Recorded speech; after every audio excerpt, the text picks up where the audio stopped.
আজকের গল্প বন্দি কথা। লেখা ও পাঠ অমিতাভ রায়। পরিবেশনা রবিবারে ও অবসরে গল্প পাঠ।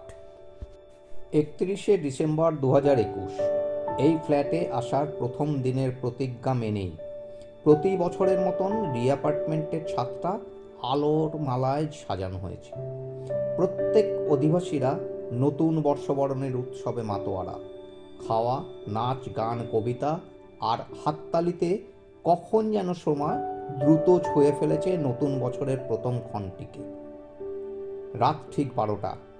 আতশবাজির ছটায় উজ্জ্বল হয়ে উঠল সেই মুহূর্ত। এই সময়টাকে আরও কিছুক্ষণ রসিয়ে রসিয়ে উপভোগ করার সুযোগ কেউ কোনোদিন ছাড়েনি। এর মধ্যে 6টা চেয়ার নিয়ে সীমা অনুরাগ, আরতি সমরেন্দ্র আর সঙ্গীতা প্রণব 3 দম্পতি গভীর আলোচনায় ব্যস্ত ওদের পরবর্তী আন্দামান ভ্রমণকে নিয়ে। প্রত্যেকেই পায় ঝাড়া হাত পা, কারণ ওদের ছেলেমেয়েরা দিল্লি, ব্যাঙ্গালোর, হায়দ্রাবাদে ইঞ্জিনিয়ারিং বা ডাক্তারি নিয়ে পড়াশোনা করছে। একদিন বাদে, মানে 2রা জানুয়ারি 2022 সকাল 9:30টায় 6জনা ফ্লাইটে চেপে বসল। এই প্রথম সীমা অনুরাগকে জানলার ধারের সিটটা ছেড়ে দিয়েছে। ইতিহাসের দিদিমণি, ওখানকার ইট, কাঠ, পাথর, জল চোখের সামনে ভাসে, তবু সঙ্গে আনা ম্যাগাজিনে চোখ গুজে হৃদয় দিয়ে উপলব্ধি করতে লাগলো সেলুলার জেল, ভাইপার বা রস আইল্যান্ডে ভারতীয়দের প্রতি ইংরেজদের অমানবিক অত্যাচারের ইতিহাস এখনো মনকে নাড়া দেয়। অনুরাগ নজর করছিল সীমা একটানা পড়ার ফলে অথবা বাহ্য কঠিন মনটা নরম হওয়ার ফলে মাঝে মাঝেই চশমা খুলে চোখ মুছছিল। ট্র্যাভেল এজেন্সির মালিক নবকুমার ঘোষ নিজেই গাড়ি নিয়ে এয়ারপোর্টে হাজির। ওই গাড়িতে চড়েই হোটেলের দিকে ছোটা। গাড়ি থেকে নামার সময় সীমা কৌতূহলবশত কোন রাস্তা কোন দিকে গেছে জিজ্ঞেস করতে থাকলো। যেইমাত্র একটা রাস্তা সেলুলার জেলের দিকে গেছে জানতে পারলো, আর জানলো যে বড়জোর মাত্র 5 মিনিটের হাঁটা পথ, তখন উত্তেজনার পারদ মাত্রা ছাড়ালো। তাড়াতাড়ি স্নান করে খাওয়া দাওয়ার পর নতুন জামাকাপড় পরে পৌঁছে গেল সেলুলার জেলের গেটে। নবাববাবু টিকিটের ব্যবস্থা করেই রেখেছিলেন। সন্ধ্যাবেলায় আলোকধ্বনির অনুষ্ঠান দেখা। বেশ খানিকটা সময় থাকাতে সীমা পুরো ইতিহাসটা বন্ধু আরতি আর সঙ্গীতাকে বলছিল। শুনতে ছেলেরাও এসে জুটেছিল পাশে। অনুষ্ঠান শুরু হতেই সন্ধ্যার অন্ধকারে যেন কষ্টের অনুভূতিগুলো জীবন্ত হয়ে হৃদয়টাকে কোমলতর করে দিচ্ছিল। অজান্তেই চোখের জলে ভিজে উঠছিল রুমাল। হোটেলের ঘরে ফিরে ছেলেরা তাস, সিগারেটের নেশার কাছে নিজেদের সমর্পণ করে দিল। সীমা আর একটা ঘরে সেলুলার জেলের ইতিহাস বোঝাচ্ছিল যেন নিজের চোখে কতবার দেখা।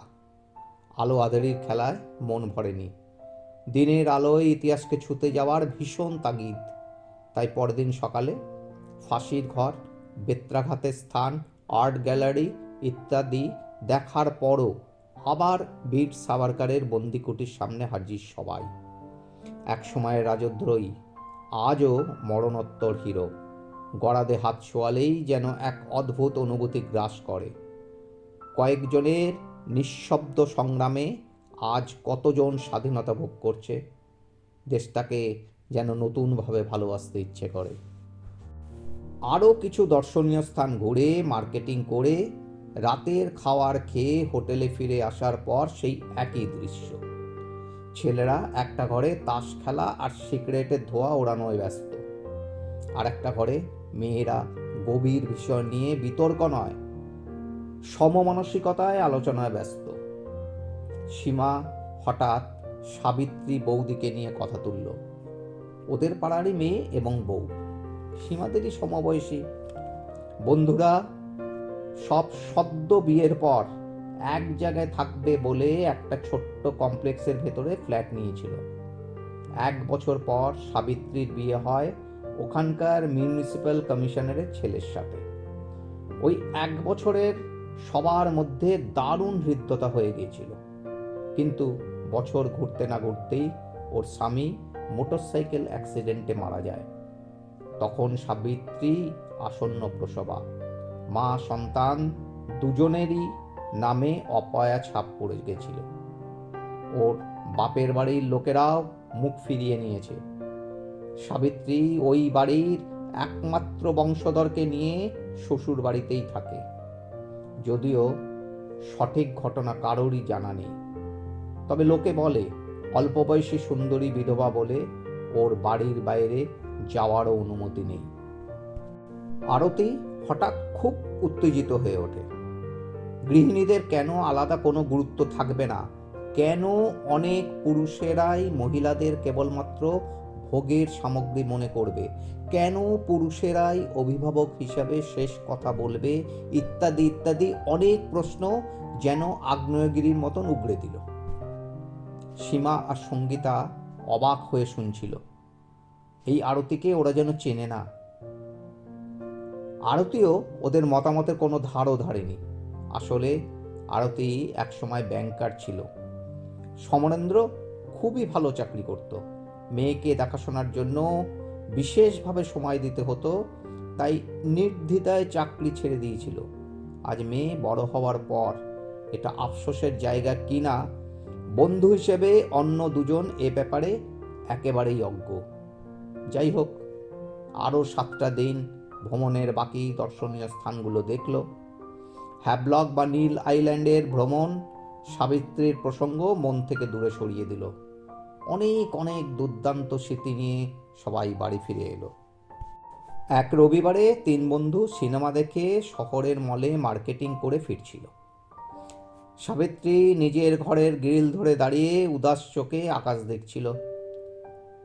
সীমা বারবার ডাকছিল ওকে, কিন্তু ফিরেও তাকাচ্ছিল না একবারও। ওর দৃষ্টিটাও অর্থহীন, ভাবলেশীন, উদাসীন, যেন কোনো রকম সাড়া নেই। 3 জনে একটু দুঃখী মন নিয়ে সামনের পার্কে একটু বসলো। এখান থেকেও সাবিত্রীকে দেখা যাচ্ছিল। আরতি হঠাৎ সাবিত্রীর ওই দশার সাথে বীর সাভারকারের বন্দি দশার তুলনা করল। ওর ধারণায় স্বাধীনতা বা পরাধীনতা কোনো পুরুষ বা মহিলার ক্ষেত্রে আলাদা কিছু নয়। যে কোনো পরিস্থিতির আবহে যে গড়াদের ভিতরে থাকে সেই বন্দি বা বন্দিনী। সীমা বা সঙ্গীতা আরতির বক্তব্যে বিন্দুমাত্র দ্বিমত প্রকাশ করতে পারল না। ওদের চোখেও দূর থেকে সাবিত্রীর ঘরের অত সুন্দর গ্রিলগুলোকে সেলুলার জেলে সদ্য দেখে আসা গড়াদের মতোই মনে হচ্ছিল। ওরা যেন সাবিত্রীর দীর্ঘশ্বাসের আওয়াজ আরতির মধ্যে দিয়ে পাচ্ছিল। বারবার মনে হচ্ছিল এটা যেন সেলুলার জেলে উপলব্ধি করা অনুভূতির অনুরণন।